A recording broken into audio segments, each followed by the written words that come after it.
Scene script. Have you ever wondered what God's name is in the Old Testament? It's a question that has intrigued scholars and believers alike for centuries. The answer lies within the ancient scrolls themselves. Throughout the Old Testament, the name of God is consistently referred to as Jehovah.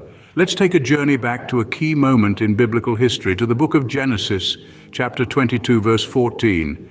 Here we find the patriarch Abraham in a moment of profound revelation. He's just been through the ultimate test of faith, asked by God to sacrifice his beloved son, Isaac, only to have the sacrifice stayed at the last moment. Overwhelmed by relief and gratitude, Abraham names the place of this divine intervention Jehovah Jireh. This name, Jehovah Jireh, is rich with meaning. It translates to, "In the mount of the Lord it shall be seen." It's a testament to Abraham's faith and a prophecy of God's providence in naming the place Jehovah Jireh. Abraham acknowledges the Lord's intervention and his faith that God will provide. But the story doesn't end there. The name Jehovah resurfaces in multiple instances throughout the Old Testament. In Exodus, God appears to Abraham, Isaac, and Jacob as God Almighty, but reveals his name Jehovah to Moses. Moses, in turn, builds an altar and names it Jehovah Nissi. In Judges, Gideon builds an altar and names it Jehovah Shalom. Each of these names, like Jehovah Jireh, is more than just a label. They are descriptors, imbued with the characteristics of God as experienced by those who called upon him. Jehovah Nissi translates to, "The Lord is my banner," a symbol of victory and divine guidance. Jehovah Shalom means "the Lord is peace," a testament to God's calming and restorative power. In all these instances, the name Jehovah is not just a title, but a reflection of God's nature and relationship with his people. It's a name that carries the weight of divine power, love, and providence. So we see that God's name was indeed Jehovah, as attested by Abraham himself. God's name, Jehovah, is not just a name, but also a manifestation of his divine nature. We often think of a name as merely an identifier, a label, if you will. Yet when it comes to God, his name reveals much more than just a title. It uncovers the essence of his character. Consider Exodus 6:3, where God appears to Abraham, Isaac, and Jacob. Here he is known by the name of God Almighty, a title that conveys his power and might. But the text tells us that by his name Jehovah, he was not yet known to them. This leads us to an intriguing question. Why would God, who is all-powerful and all-knowing, choose to reveal himself through different names at different times? The answer, it seems, lies in the richness of God's character. By revealing himself through various names, God is not changing his identity. Rather, he is unveiling different aspects of his divine nature, like facets of a brilliantly cut diamond. Each name then serves as a glimpse into a unique attribute of God. So what does the name Jehovah reveal about God? Derived from the Hebrew verb to be, Jehovah can be understood as the self-existent one or the eternal one. This name points to God's self-sufficiency, his constancy, and his eternal nature. It reminds us that God was, is, and always will be. He is the unchanging, everlasting God who exists independently of everything else. In revealing himself as Jehovah, God is assuring us of his steadfastness. He is the same yesterday, today, and forever. His promises are sure, his love is unending, and his presence is ever constant. In a world that is often unpredictable, we can find solace in the unchanging nature of Jehovah. Thus, we understand that God's name Jehovah is a manifestation of his divine nature. It is not just a name, but a revelation of who God is. An eternal, self-existent being, a constant and unchanging source of love, strength, and comfort. This understanding invites us to trust him more, to lean on his constancy, and to find peace in his unchanging nature. God's name, Jehovah, also symbolizes protection. This profound truth is beautifully illustrated in the story of Exodus 17, verse 15. Here, Moses, after a significant victory over the Amalekites, built an altar. He named this altar Jehovah Nissi, which translates to "The Lord is my banner." This story, like a precious gem, holds a deeper meaning. The term banner in ancient times was more than a mere flag. It was a rallying point, a symbol of unity and strength in the face of adversity. In the heat of battle, the sight of a banner was a source of reassurance, a symbol of protection. It was a reminder that they were not alone, that they were part of something bigger, something stronger. In the same vein, by naming the altar Jehovah Nissi, Moses was acknowledging God's protective hand over his people. It was a declaration that Jehovah was their banner, their source of strength and unity. It was a recognition that it was not by their might, nor by their power, but by the Spirit of God that they had triumphed.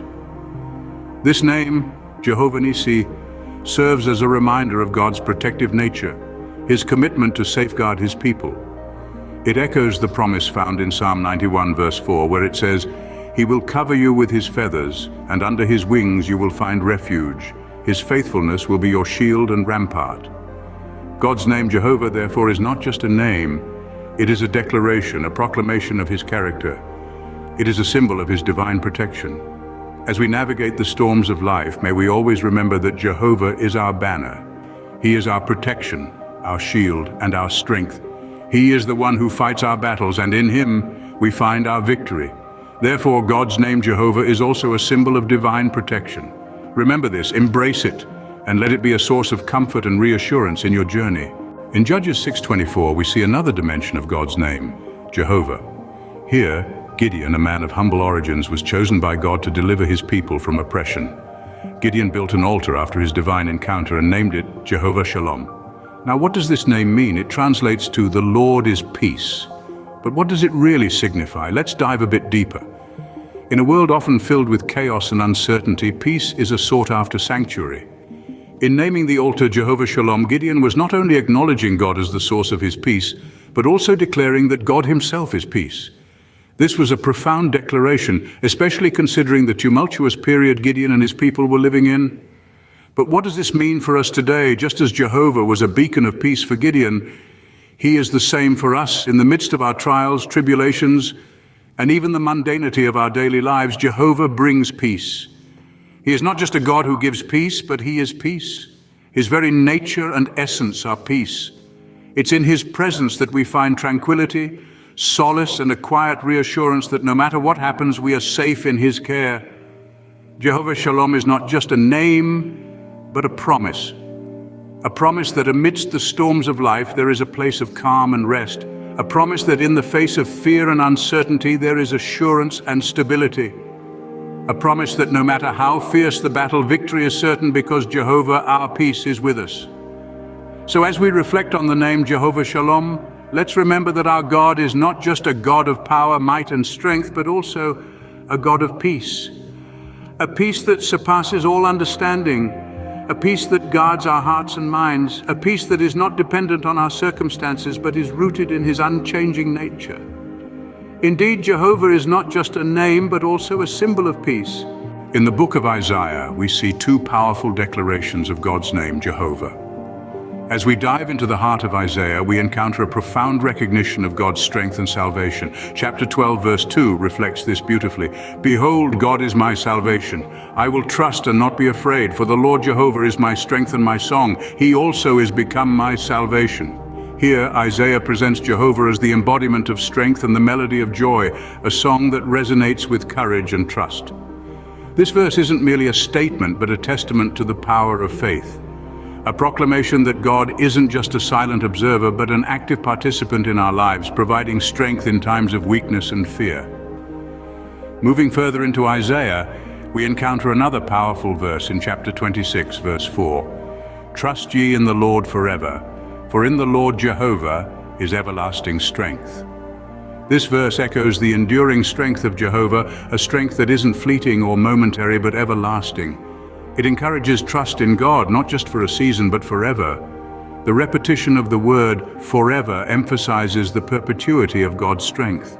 This everlasting strength of Jehovah is not just physical, but also spiritual, providing a fortress against fear and a refuge in times of trouble.